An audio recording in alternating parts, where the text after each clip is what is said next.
focus on specific sites, providing real-time data.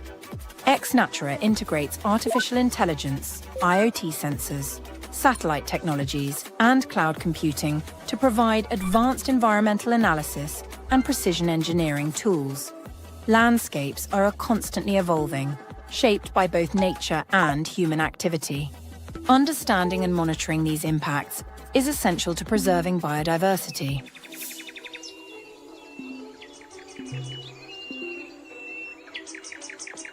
Data alone is not enough.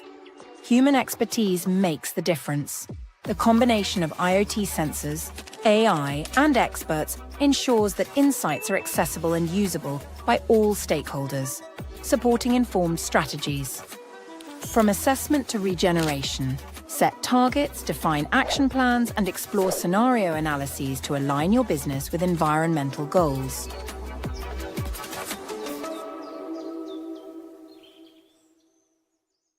Understanding environmental risks starts with a global perspective. Through XNatura's environmental platform, it is possible to focus on specific sites, providing real-time data. XNatura integrates artificial intelligence, IoT sensors, satellite technologies, and cloud computing to provide advanced environmental analysis and precision engineering tools. Landscapes are constantly evolving, shaped by both nature and human activity. Understanding and monitoring these impacts is essential to preserving biodiversity.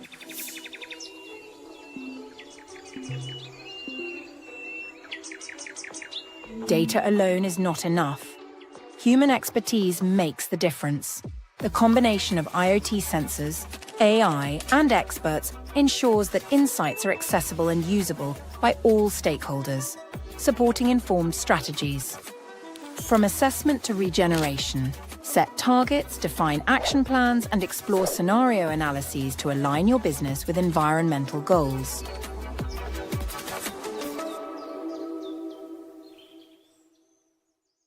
Understanding environmental risks starts with a global perspective. Through XNatura's environmental platform, it is possible to focus on specific sites, providing real-time data.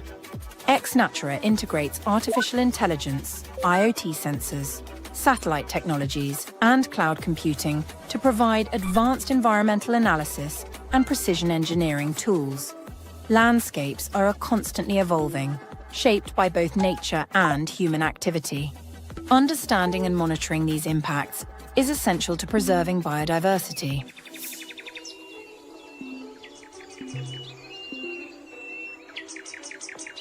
Data alone is not enough. Human expertise makes the difference.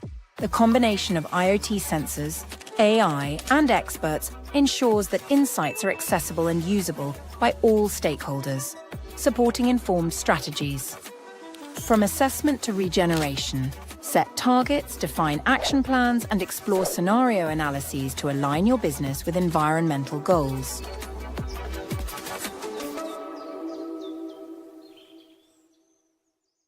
Understanding environmental risks starts with a global perspective. Through XNatura's environmental platform, it is possible to focus on specific sites, providing real-time data. XNatura integrates artificial intelligence, IoT sensors, satellite technologies, and cloud computing to provide advanced environmental analysis and precision engineering tools. Landscapes are constantly evolving, shaped by both nature and human activity. Understanding and monitoring these impacts is essential to preserving biodiversity.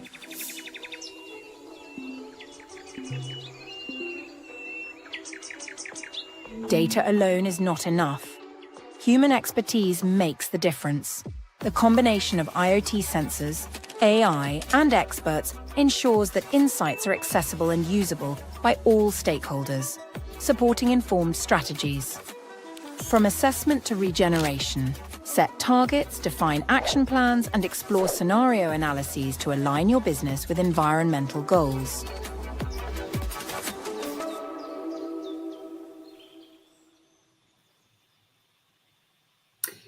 Okay, so welcome to our third webinar with XNatura. Today we want to talk about real estate sector, since the platform is actually really helpful in the sector for many reasons. Some of them you can see on the title. So site prioritization, scenario analysis, and biodiversity action plans for site specific. So it's me again, so the head of sustainability of XNatura, and at the end of the webinar, you'll see my colleague Lucrezia Palma with the demo session. I would say that this is the most important part of the webinar, where we put theory into practice. So please wait for this part. As always, we're gonna go through the lineup. So we're gonna have an introduction of XNatura, so who we are, and which are the main goals of our platform. Then we're going to go through the real estate regulatory background. Actually, there are a lot of information in this part, but you will find more information about the regulatory background on the white paper that it's already online in our website if you want to check it.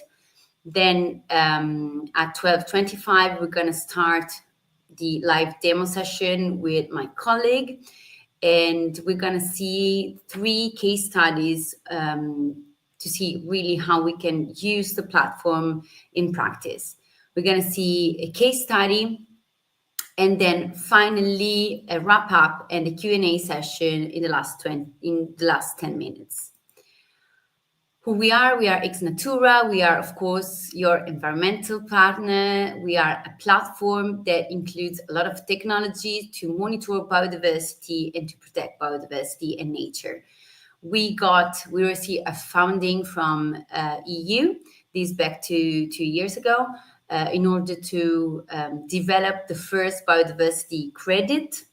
Actually, there is this new, in the 5th of May, the EU Commissioner Jessica Roswald declared at the Global Solutions Summit in Berlin that EU is about to launch the biodiversity credit market, inspired, of course, by the ETS market, involving farmers, local communities, and, of course, tech partners. So we are still included in this incredible market that is going to be created by the EU. EU is not our only institutions that support us. We have a lot of scientific partners. You can see the European Space Agencies and a lot of university. We are 60 people. We are, of course, a tech company, a natural tech company that is monitoring biodiversity all around the globe. We have more than 10,000 IoT devices spread around the world, and we are mapping more than 1 million hectares. There are more than 500 customers that are using currently our technologies among private sector and public sector. In fact, our platform may be used by companies, but also municipalities and natural park. And the platform actually mixed together a lot of different data from remote sensing, sensor on the ground based on bioacoustic, lab analysis, and on-field survey. Now, to start going more in details on the real estate sector, really, I wanted to give you a brief overview of all the benefits that the platform has for the real estate sector. So risk analysis and site prioritization. So XNatura helps identifying sites that are the most under climate risk, enabled to prioritize the actions and where to invest in real estate. Another benefit is scenario analysis for construction sites. So we can generate scenario analysis with future KPI projection to understand the implementation and growth of construction sites. Third benefit is benchmarking benchmarking and target verification. So we can define whether the plant meets environmental targets such as biodiversity net gain, and how perform benchmarking comparison. Fourth benefit is develop a biodiversity action plan, so a specific, site-specific biodiversity action plan in order to understand which are the action that must be put into practice to make the project more biodiversity compliant. Then environmental impact assessment and environmental monitoring plan. The platform is really helpful for these two actions. Then support for obtaining certification. So the platform is really helpful to get LEED certification, BREEAM certification, but also WELL certification, and finally click to generate report. So the platform gives you a lot of data compliant with CSRD and TNFD that you can actually put in your reporting documents. Okay, now we can start on the real estate sector. Has a lot of risk related to climate. So there are mainly two types of risk related to climate. There are physical threat and transition risks. So physical threat, extreme weather events such as hurricanes, flood, wildfires, but also transition risks, so declining market attractiveness.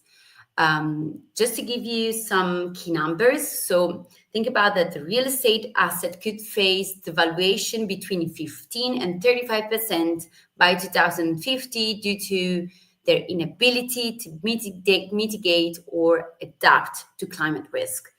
In the US market alone, the real estate are projected to lose up to 1.5 trillion over the next 30 years. And also insurance premiums are have doubled actually in the past 10 years. It's not only climate. In fact, there are a lot of more environmental risks related to the real estate sector. For example, proximity to sensitive natural areas. In fact, sometimes development near protected and biodiversity-rich areas may face tighter permitting, land use restriction, and stakeholder opposition. And this may impact on project timeline, feasibility, and long-term attractiveness.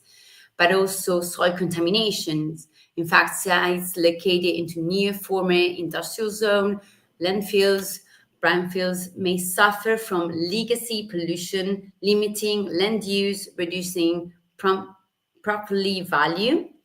Then we have groundwater and surface water pollution, air quality, hazardous building materials, and systemic and geographical hazard. So there are a lot of risks related to the environment in the real estate sector.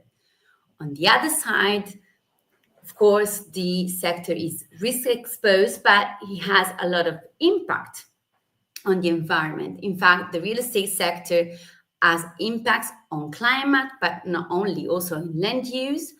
Think about that. On climate change, the real estate sector is responsible for nearly 39% of global CO2 emission. So it's a lot, but also on land use. So, for example, the development often causes habitat fragmentation, biodiversity loss, and can weaken the ecosystem function. Then there is also an impact on soil sealing, pollution, on soil, water, air, but also light and noise pollution. And finally, resource overuse due to the high demand of raw materials. So to give you some key numbers, real estate is responsible for approximately 30% of global biodiversity loss. Over the 68% of artificial land cover worldwide is allocated for housing. And finally, the annual construction waste is expected to reach 2.2 billion tons globally by this year, so 2025. So this is just to say that the real estate sector, so for the real estate sector, biodiversity and nature, it's really material because it has risks related to the environment, but it also impacts on the environment. So now we can go into the complex, regulatory framework. There are a lot of framework, regulations, directives that insist on the sector. Some of the regulations are national regulations, such as building codes, environmental impact assessment, and are mandatory, of course. Some of the regulations are European regulations, such as the EU taxonomy, with the do not make significant harm and biodiversity again principle. Then we have the Energy Performance Building Directive, and finally the well-known CSRD with her ESRS standards. Those are, of course, also mandatory. Then we have some frameworks really related to the sector, such as TNFD, that are voluntary, and private certification, as I mentioned before, LEED, BREEAM, and WELL, still also voluntary. So we can start now with the national regulations. The building codes. So those are a set of legally enforceable standards that govern the design, construction, alteration, and maintenance of buildings and structure.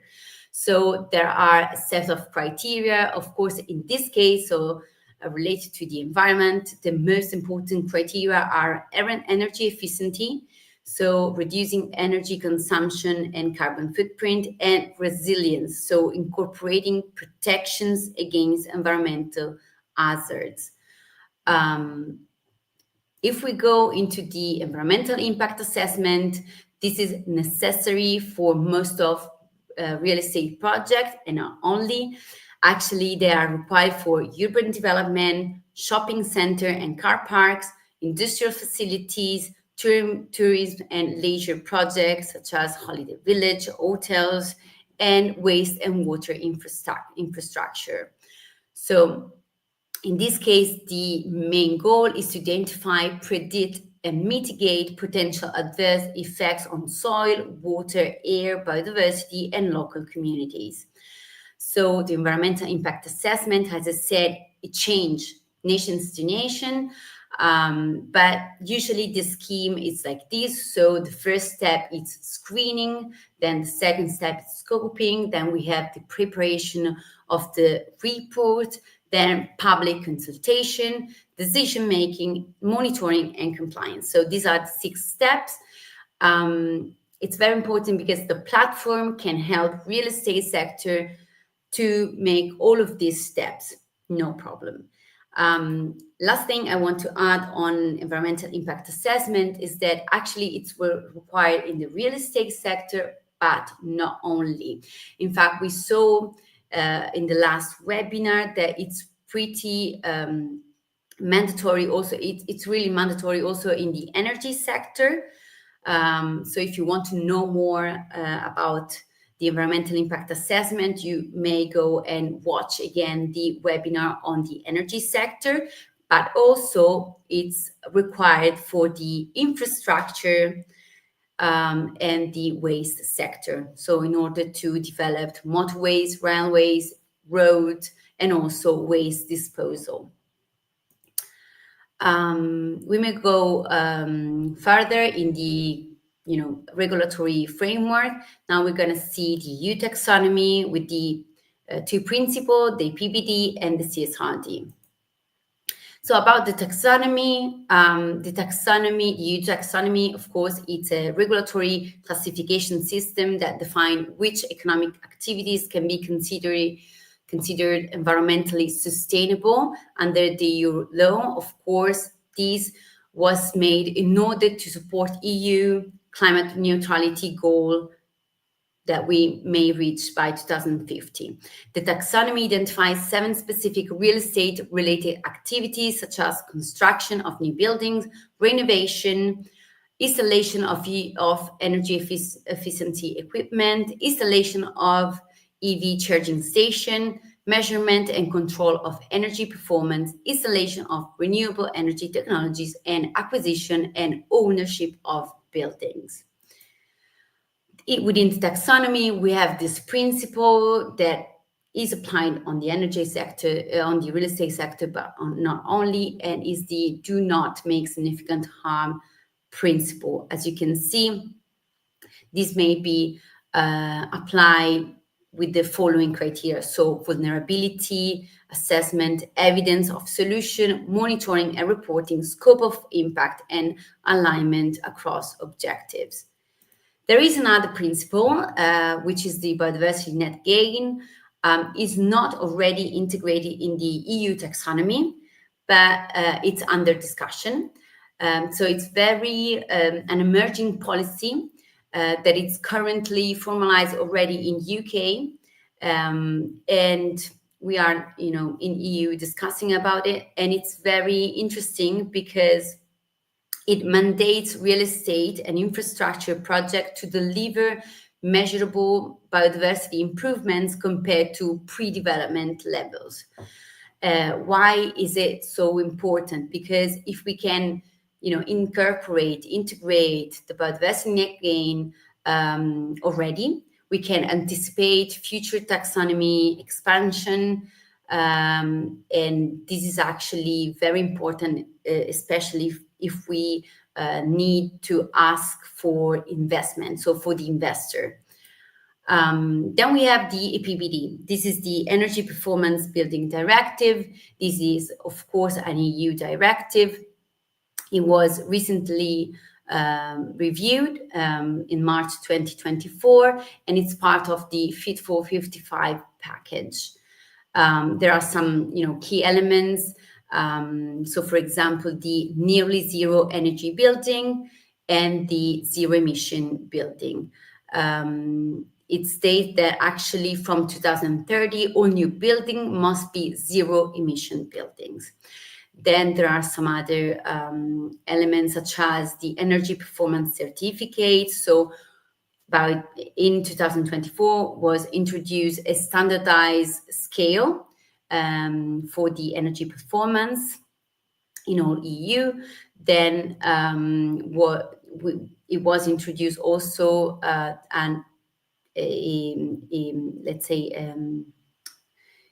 a goal that all non-residential buildings must reach EPC Class E by 2030 and Class D by 2033. And finally, the introduction of smart readiness indicators, so the digitalization of buildings. The CSRD, you may know everything about it. It's a directive on sustainability reporting. Actually, it was a bit changed on the timeline by Omnibus, but still, if you are a big company in the real estate sector, you should, of course, report on sustainability, and the platform may help you to do that. Then going further on the framework, we have TNFD. In this case, we start looking at the voluntary frameworks. So TNFD has developed specific metrics for the real estate sector, which are change in fragmentation due to linear infrastructure, volume of spills, and manure and compost use.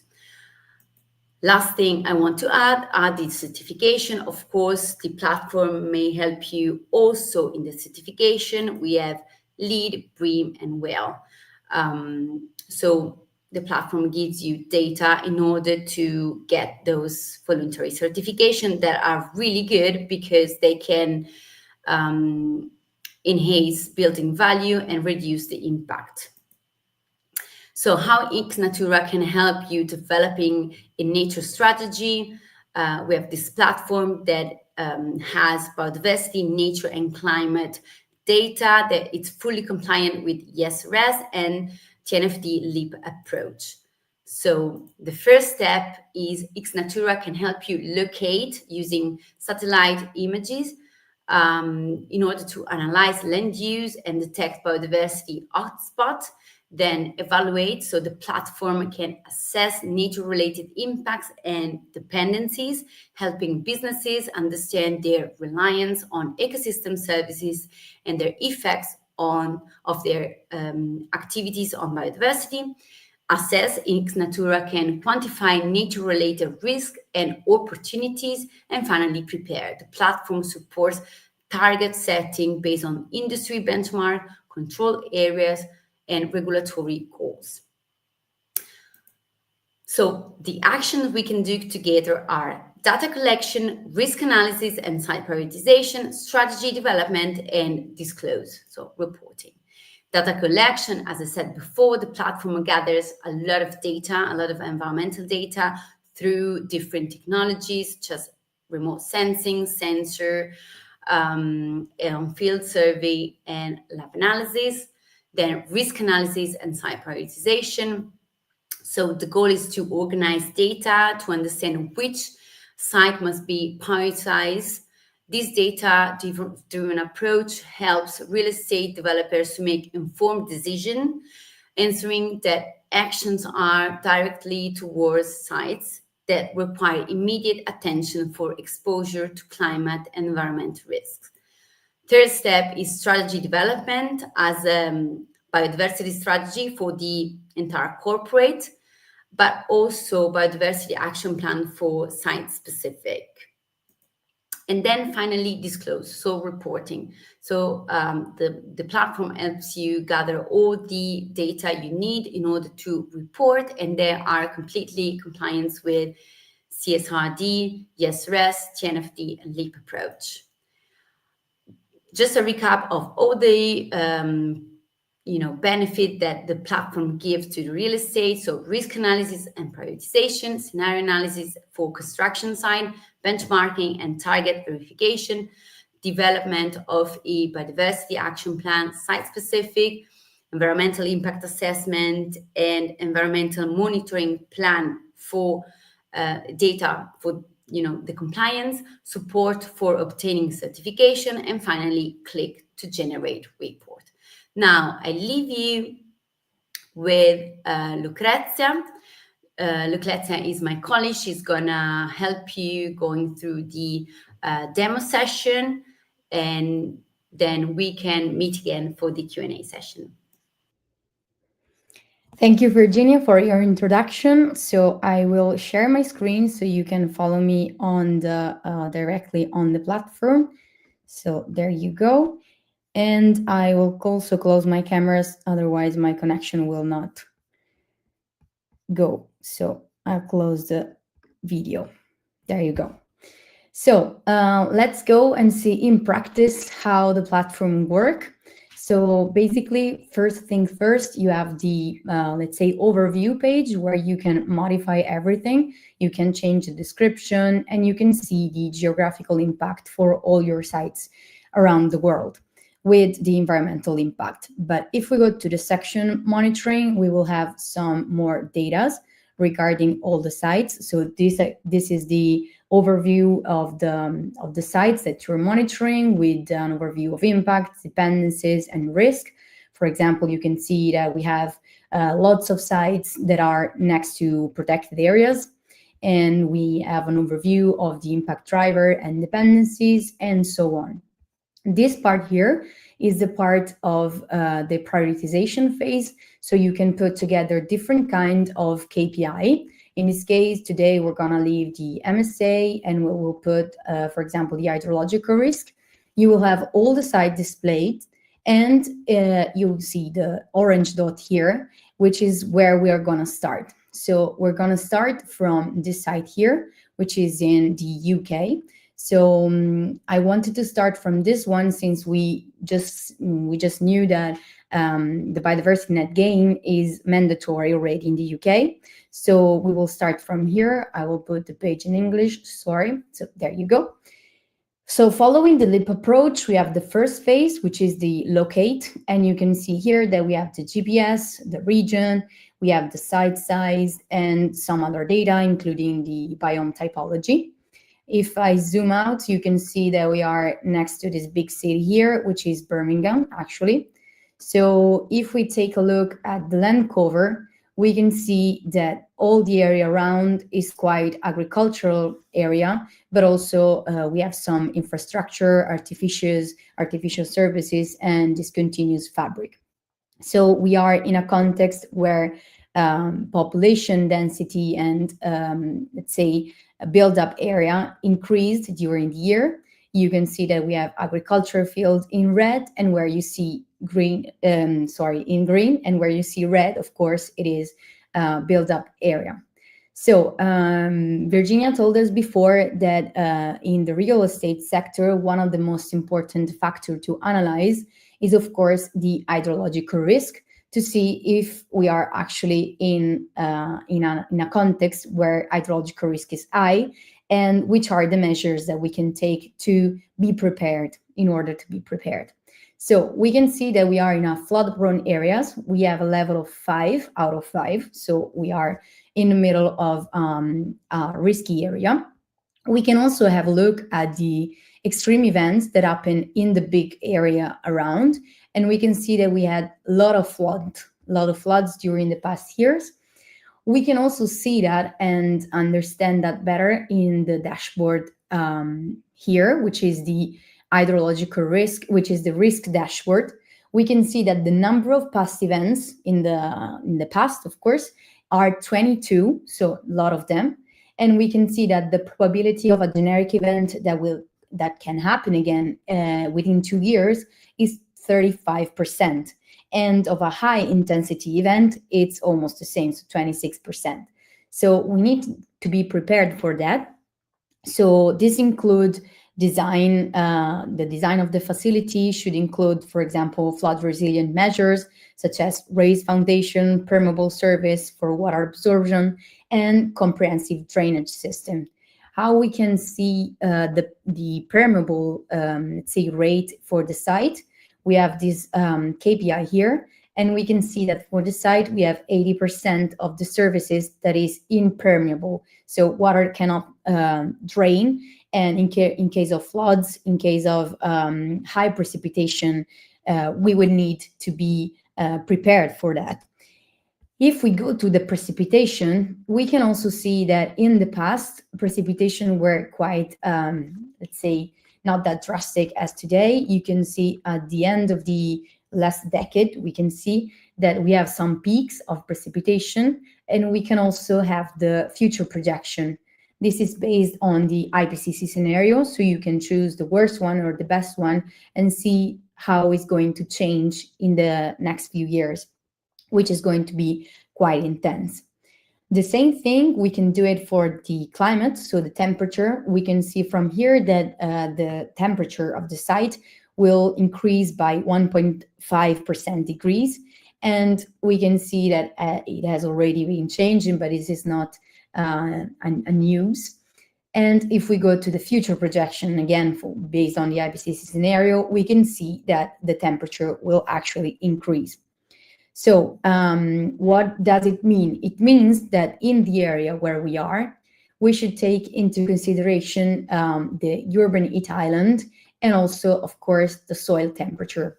As you may know, where we have concrete, where we have cement and so on, the areas will tend to be more, let's say, hotter during the day, but also during the night. They will keep the temperature very high also during the night, and this will cause not just, of course, let's say, a decrease in well-being, especially because this area here is just not commercial units, but are also residential units. So it means higher temperature during the day and also during the night.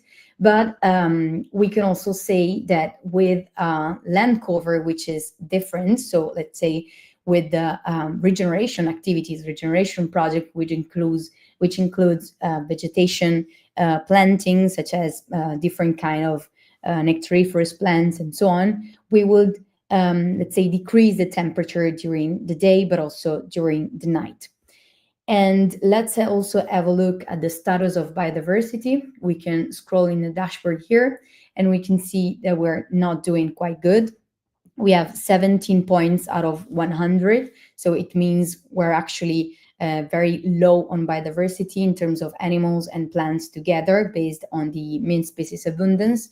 And of course, this can also be shown in the map. So here you can see that for MSA, we are not doing quite good in the area all around. So this is another factor which we can take into consideration in order to regenerate at least the area that regards us. So what does it mean to regenerate? It means that we also add an aesthetic value to the new facility, and we can improve also the well-being, but also the air quality. So we saw it for a big commercial and residential units. Let's go now and see for a municipality. So we're not, sorry, this is the wrong one, this one. So we are in Valencia, in a city where floods hit it a lot in the last few years, especially last year, actually. And we're analyzing a small municipality, you can see it here, in Benetússer, so in Valencia. It is very small, but what I wanted to show you today for this kind of project is that we can regenerate a part of the municipality. So for example, in this case, it's a square, and change all the parameters in order to see whether the regeneration project will actually increase biodiversity and decrease temperature and so on. So first of all, we assess the area and we see that we are in a very residential place. We can also see that we have protected areas around the place where we're analyzing. And actually, you can also see the protected areas displayed here. So we can see that we have the Albufera Park, which is an important park in Valencia, and so on. This means actually the biodiversity for the area will actually be more protected than other area where the protected areas are far from the place. So let's start to see the land cover here. We can see that we have, of course, a lot of infrastructure built area. So where it's red, of course, it's all artificial services, continuous urban fabric, and so on. And I can make you understand how it is possible to change the, say, the land cover and put another type of surfaces which would add biodiversity to my site. So in this case, I've done it already for you, so to accelerate the process, and I call it extensive regeneration. So if I go now to the internal site, you will see that we have the red part here, which is still continuous urban fabric, footway, residential road, and so on. But I put shrub and herbaceous vegetation association. So this will increase actually the MSA. Let's see how much it has changed just to having regenerate just that part. So we have now 21 points out of 100. And if I put the previous version, we had 5. So as you can see here, we almost arrived at the first objective, which is regenerate 30% of the scale here. And we actually done it by just remove the concrete and the cement from the square and put some plants. This, of course, is a simulation. You can use it for, let's say, build up scenarios and to see whether whether it will change. So whether we will have a high biodiversity net gain before and after the construction, and see what we actually can gain in terms of biodiversity. So we saw about the regeneration project. Let's see how about the soil temperature in this case. For example, we have that in this case we are seeing December, so it is not that much, but we can actually see as before that we have very red areas where we have surfaces, build up surfaces. This is very important to calculate for the same reason as before. So urbanite island, well-being, and of course air quality. And of course we need to assess the fact that having had a lot of floods during the years, even though the risk is 3 out of 5, we will need again to have permeable surfaces in order to let the water flow and drain into the terrain, whereas cement and concrete do not let the water flow by. So again, with all the squares of the city regenerate and all, let's say, the internal parking and so on, being of, let's say, more permeable surfaces, which is in this case, let's go and see, it's 46.4 out of 100, which is quite high, will help flood events to be more, let's say, less intense than what we saw in the last few years. If we go to the hydrological risk, again, we can see that we had eight past events, and the probability of an event that happen again are high again. Of course, we don't have landslide and erosion risk in this case because we are not on a hills or a mountain, which is low, but it doesn't mean that we don't have to take it into account. Okay, so what we can say about the regeneration activity that we simulate for the area, we can say that biodiversity can play a key role in the regeneration project. We saw it during the comparison between the MSA before and after the project, and we can ensure that the project integrates natural features such as native plants and wildlife-friendly design. In this case, what we could do, we are in a very small area, as I told you before, but of course we can keep an eye on that by installing sensors and to keep track of how the regeneration projects actually improve biodiversity for the area. So once again, let's go to another site, which is way far than this one, which is Singapore. Again, we are in an area that you can see here where we have a biome which is tropical and subtropical forest. So we are next to a very big city, I would say. And in this case, we're analyzing a context where we don't have that much of green spaces around. It is a commercial site, so this would also be better in terms of aesthetic and views to have some plants inside the let's say the unit here. We don't have them, so let's imagine how we would change biodiversity just to regenerate the possible area here where we have just artificial surfaces.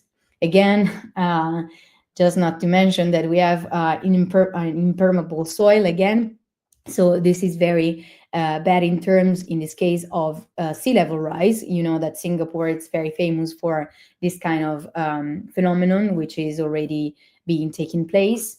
And of course, we are in an area where it rains a lot, where the rain is going actually to increase again in the future. So we would need to take into consideration the fact that we would need the water to drain and not to just stay on the park where we have the commercial site.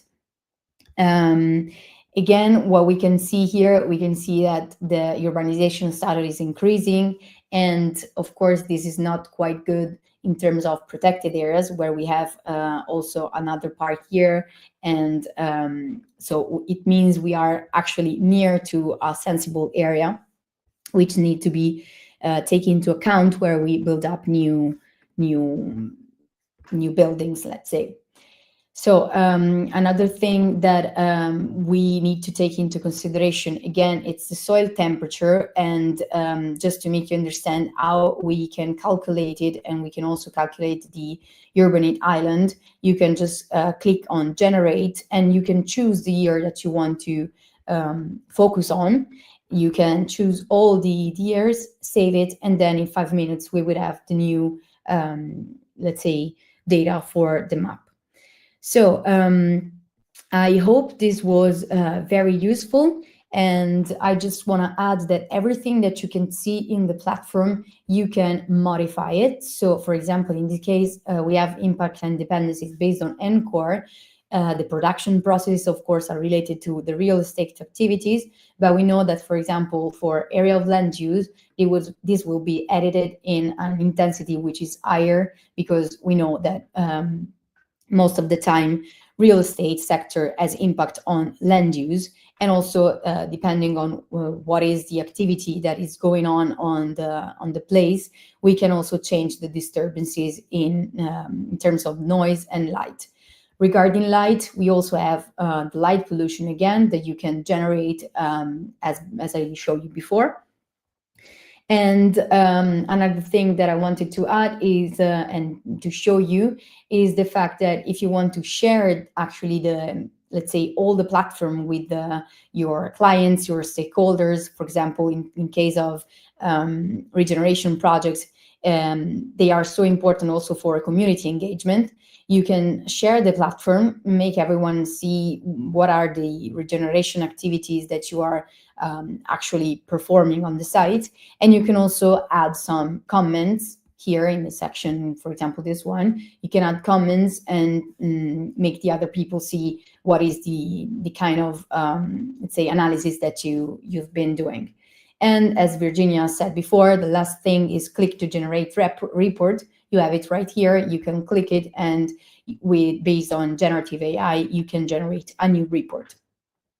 So this is it for the demo session. I just wanted to add one more thing, which is on the case study. So I will add again the slides to the stage. There you go. So this is actually a project that we've been made in Milan, which is a regeneration on a railway yard.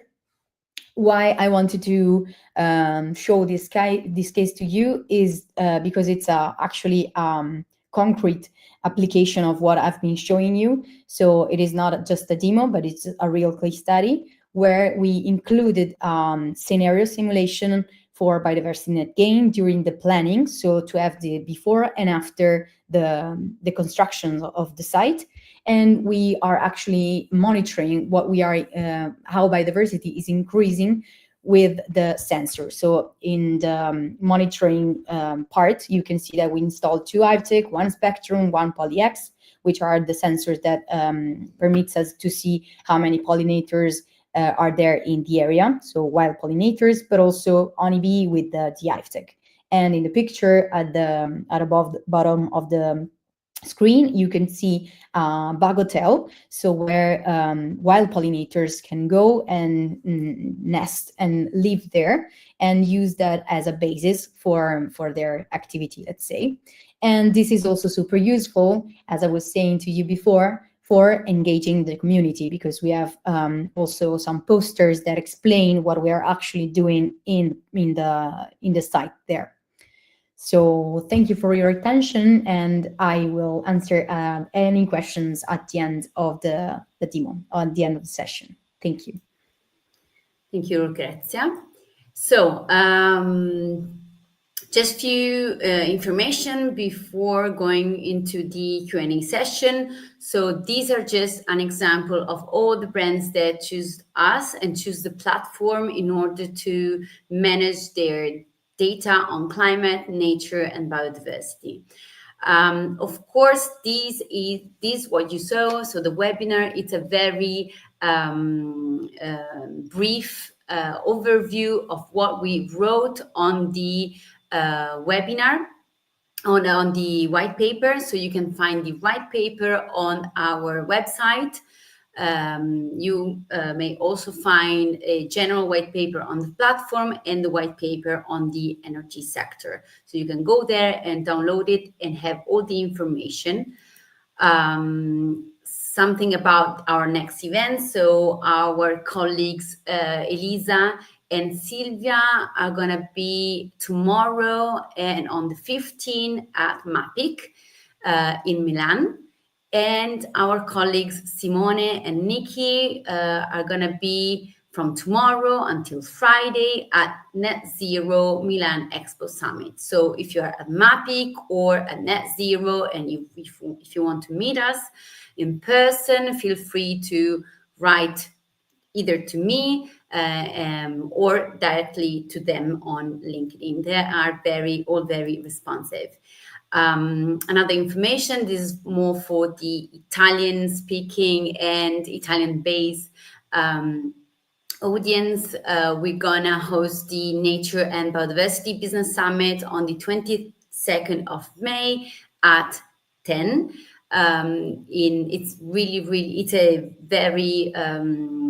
It's a very centered location, so it's really easy to reach by train or subway. Finally, this is the QR code to join our Telegram channel, where you can find all the information about XNatura, our platform, our news and events we are gonna go. So we may start the Q&A session. I saw some questions. The first one was from Raimundo. He asked us if this session will be recorded and shared. Of course, yes. You can watch this session whenever you want on demand. You can also find it on YouTube and on our channel. Second question was from Francesco Lena. Hi, I'm a recent master environmental engineer. How do you gather the data to assess an area environmental hazard?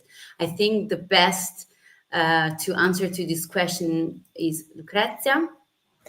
So, hi, Francesco. Yes, we gather data for environmental hazard assessment using public databases.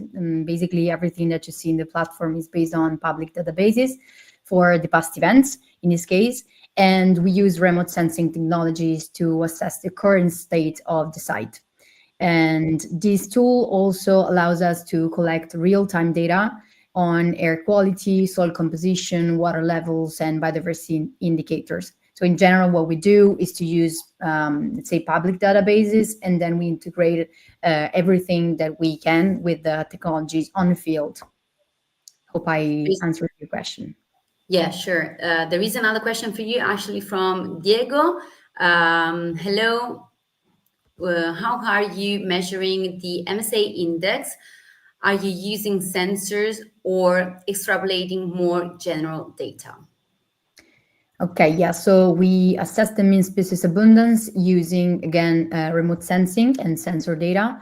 And we use, of course, a combining of sensors that we put in place in the field, such as I was showing you before, the spectrum, which is also analyzing the sound of the pollinators.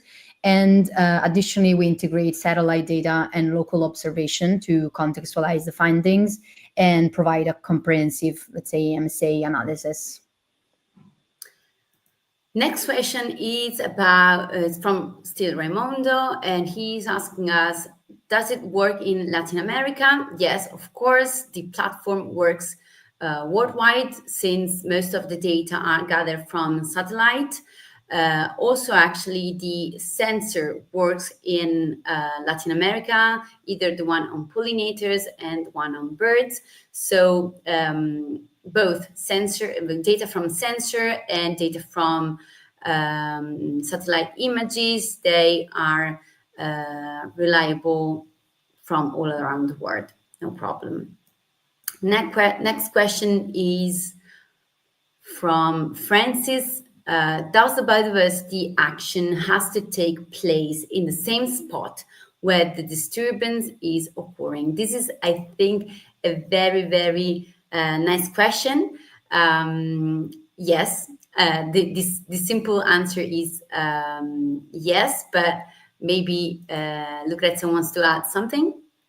Yeah, just wanted to add that biodiversity is, loss of biodiversity is a very local problem. So you cannot compensate it far away because it doesn't have the same sense, same meaning. Whereas regeneration projects in the fields are actually let's say the best one.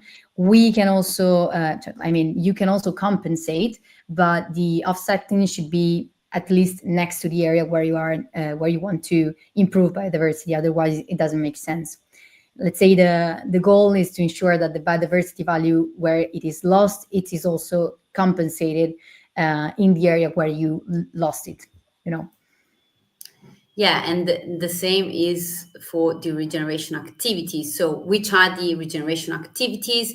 We may refer to initiatives aimed at restoring natural habits, increasing biodiversity, improving ecosystem health. So it can include planting nectariferous species, creating pollinator corridors, restoring degraded land. So there are many actions that can be done. Of course, each site has specific actions that may be suggested by the platform, because the first thing is to measure. So before we gather data, and then we decide which are the best action in that specific site. Another question from Nicolas. XNatura has any kind of report for which native plants or what kind of plants should be planted in that specific area that is being analyzed? Yeah, sure. So basically, this is, I didn't mention it before, but I guess it's kind of obvious. The platform does a lot. I mean, it's a very comprehensive tool, but we also have people that works with us. And so we combine the generative AI information with their knowledge. So the natural strategist knowledge, which is important to assess which kind of plants we should plant in that area. So if it is autochthonous, if it's nectariferous in this kind of place of the year, and so on. So basically, it's a combining between EA generate report and the information that the strategists have as a background. Okay, thank you so much. Thank you to you, the audience. I think it was a great session. I think this was our last question. So the only thing I want to recall is please join the Telegram channel if you want to know everything about XNatura platform, news about nature, climate, and biodiversity, and all the events we are attending to.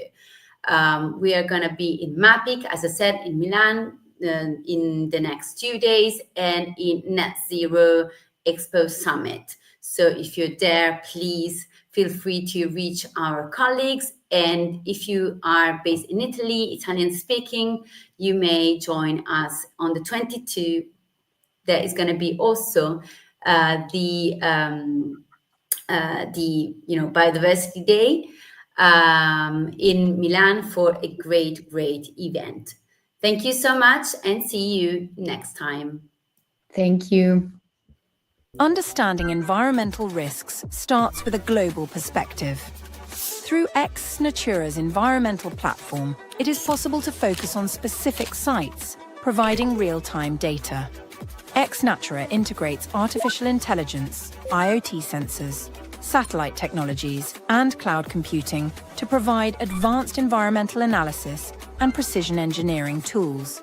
Landscapes are constantly evolving, shaped by both nature and human activity. Understanding and monitoring these impacts is essential to preserving biodiversity.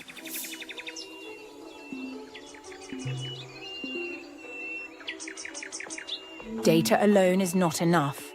Human expertise makes the difference. The combination of IoT sensors, AI, and experts ensures that insights are accessible and usable by all stakeholders, supporting informed strategies. From assessment to regeneration, set targets, define action plans, and explore scenario analyses to align your business with environmental goals.